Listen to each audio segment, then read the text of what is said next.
দীর্ঘ ৪ বছরের প্রেমের সম্পর্ক মাইকেল সরকার ও বিথি সরকারের। বিথি সম্পর্কে মাইকেলের খালাতো বোন, যার কারণে দুজনের সম্পর্ক গভীর হয় খুব অল্প দিনেই। পরিবারের চোখ ফাঁকি দিয়ে ৪ বছর প্রেমের পর বিয়ের সিদ্ধান্ত নেন তারা। কাউকে কিছু না বলে গোপনে বিয়ে সেরে ফেলেন মাইকেল বিথি। বিয়ের পর বিষয়টি আর গোপন থাকেনি।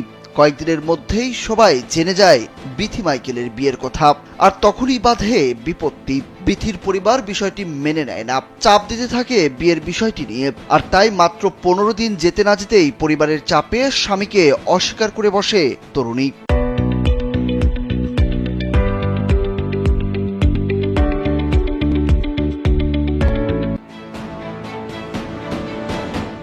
মাইকেলের পরিবার জানায়, মাইকেলের সঙ্গে বিথির প্রেমের সম্পর্ক ছিল এটা তারা জানতো, আর বিয়ের বিষয়টি জেনেছে কয়েকদিন আগে। শুক্রবার মাঝরাতে মাইকেলের সঙ্গে বিথির ঝগড়া হয়। এক পর্যায়ে বিথিকে ভিডিও কলে রেখেই আত্মহত্যা করে মাইকেল। ডাক দিলাম, উত্তর নেই না, দরজা দেখাই খুলে না। পরে দরজা লাইতাইলাম, গুতাইলাম, কুড়াইতে বাইরেলাম, ভাঙলো না।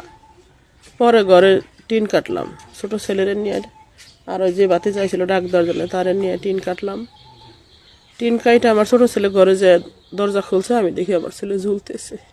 আত্মহত্যার কারণ একমাত্র ওর গার্লফ্রেন্ড, তাছাড়া আর কোনো কারণ আমি দেখতেছি না। মাইকেল আমারে সেন্ড করছিল, ওদের বিয়ের ফটোগুলো আমাকে সেন্ড করছিল, আমি দেখছি। আর প্লাস আমি বর্মারে জানাইছি, মাইকেলের মার কাছে আমি দিছি ফটোগুলো।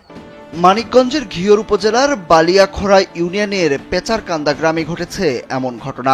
নিহত মাইকেল গ্রামের জহরলাল সরকারের ছেলে। প্রতিবেশীরা জানান, মাইকেলের সঙ্গে দীর্ঘদিন ধরে বিথির সম্পর্ক ছিল। 15 দিন আগে তারা বিয়েও করেছে বলে জানাজানি হয়। বিয়ের বিষয়টি মেনে না নেওয়া এবং বিথির অস্বীকার বাধ্য করেছে মাইকেলকে এই পথ বেছে নিতে।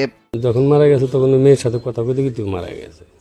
আসলে মেয়ে টাঙ্গাইল থেকে জানলো কেমনি যে মারা গেছে, আমরা জানি না, সে জানে। সে ফোন দেওয়া বলার পরে আমরা জানলাম। জানে তো জয়ন্তরী নাকি ফোন দিছিল, জয়ন্ত এসে খবর দিচ্ছে, এইভাবে জানছি।